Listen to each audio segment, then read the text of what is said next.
Bonjour à tous et bienvenue sur ce nouveau tuto de NinJavaScript. Cette vidéo est le 17e épisode de la série Comment créer un projet Angular.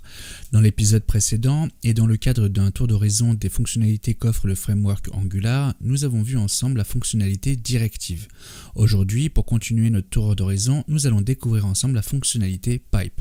Allez, installez-vous, on démarre tout de suite.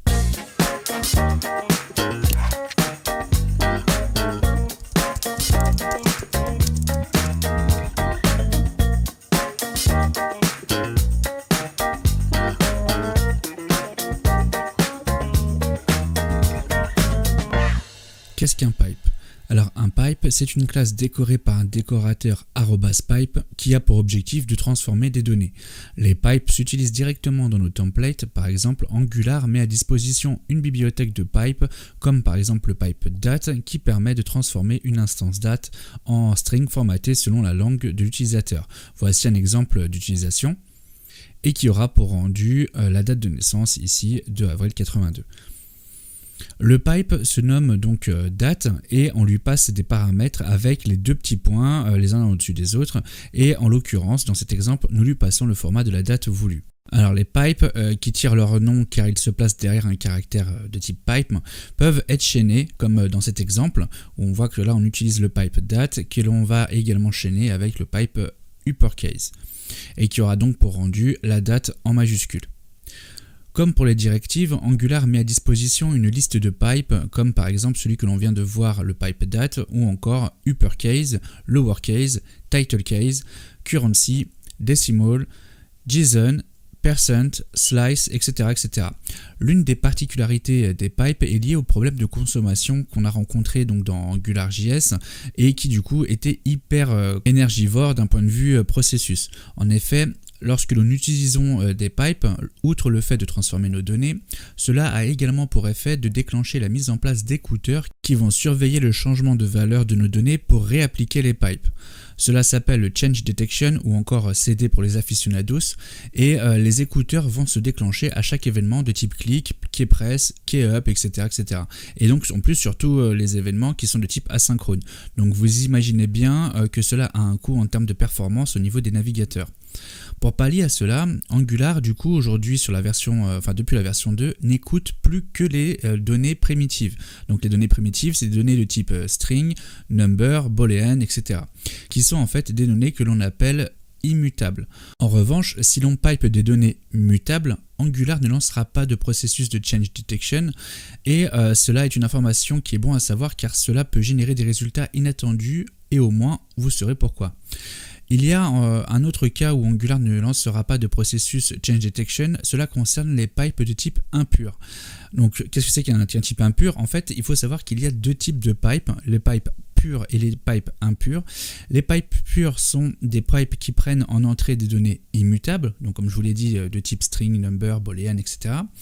et dont les données ne changeront jamais de type. Par exemple, si la donnée pipée est une string et qu'à la suite d'une action, cela change la donnée et ça devient une donnée de type instance de date, alors cela devient une donnée impure et le change detection ne se déclenchera pas.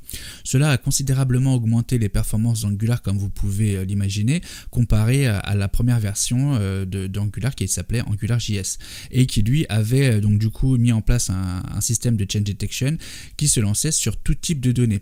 Donc sachez toutefois qu'il est tout à fait possible de contourner cette restriction via un paramètre dans nos pipes custom, mais cela est fortement déconseillé et vous l'aurez compris, c'est surtout au niveau des performances que c'est déconseillé. Pour créer un pipe Angular, au lieu de créer nous-mêmes notre classe décorée par le pipe @pipe nous-mêmes, nous pouvons utiliser la commande d'Angular CLI comme dans les exemples que l'on a vus précédemment avec les modules, les directives, les composants, etc. Donc cela va se passer avec un ng-g-pipe et le nom du pipe et qui se chargera de tout faire pour nous. D'ailleurs, nous pouvons faire le test dès maintenant. Alors pour créer notre pipe custom, j'ai préparé un environnement avec deux terminals. Le premier donc lance notre serveur de notre projet Dashing.js2 donc qui est ouvert dans Chrome ici. J'ai également un deuxième terminal qui me permettra d'exécuter donc des lignes de commande pour pouvoir créer notre pipe custom.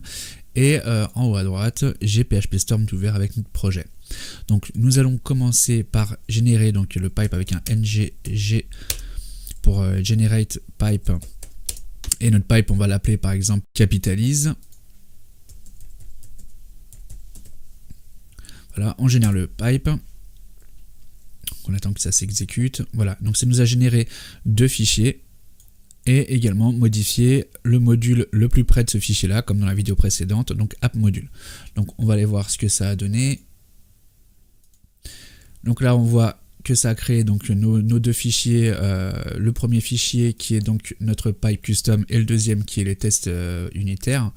Et on va voir dans app module, évidemment, ça a rajouté ici l'import de notre pipe et ça a également déclaré notre pipe dans notre module app module. Donc voyons un petit peu de plus près qu'est-ce qu'il a fait. Donc il a importé pipe et pipe transform. Il a ajouté ici le nom de notre pipe qu'on va se servir donc dans notre tag HTML. Et par défaut, donc ce pipe retourne tout simplement une valeur nulle. Donc nous, ce que l'on va faire, c'est qu'on va rajouter du code pour pouvoir transformer par exemple des strings qui vont être du coup en capital. Ça veut dire que la première lettre de chaque mot sera capitalisée. Donc pour ça, on va déjà changer la valeur qu'il y aura ici. Ce ne sera pas toutes les valeurs, mais ce sera seulement des valeurs de type string. Et les arguments seront également de type string, même si pour le moment il n'y en aura pas. Et il pourrait y en avoir plusieurs, donc ce sera un tableau. Ensuite, notre code ici va retourner tout simplement notre text value avec donc un petit code qui permet de mettre la première lettre de chaque mot en capital. Donc c'est un code que j'ai trouvé tout simplement sur Stack Overflow, je ne me suis pas pris la tête. Voilà, et on va pouvoir tester notre pipe. Donc pour cela, on va aller dans notre app component, on va utiliser ici hello directive et on va rajouter donc notre pipe ici. On ouvre notre double accolade, on va donc mettre notre pipe ici et on va rajouter le string que l'on lui passe. Hop, ici voilà, à piper. On va rafraîchir pour voir le résultat dans Chrome. Et on voit que notre hello directive du coup s'est transformé avec les premières lettres de chaque mot en majuscules. Voilà, cette vidéo est maintenant terminée. Comme d'habitude, je vous mets en description tous les liens utiles. N'hésitez pas à me laisser un commentaire si vous avez des questions ou des remarques. J'espère que ce tuto vous a plu et si c'est le cas, dites-le moi en cliquant sur le petit pouce like. C'est un petit encouragement qui ne coûte rien mais qui me donne la motivation de faire encore plus de vidéos. Vous pouvez également vous abonner à la chaîne pour rester informé des prochains tutos. Dans le prochain épisode, nous allons découvrir ensemble l'élément service d'Angular. Merci à tous pour le visionnage et je vous donne rendez-vous dans la prochaine vidéo.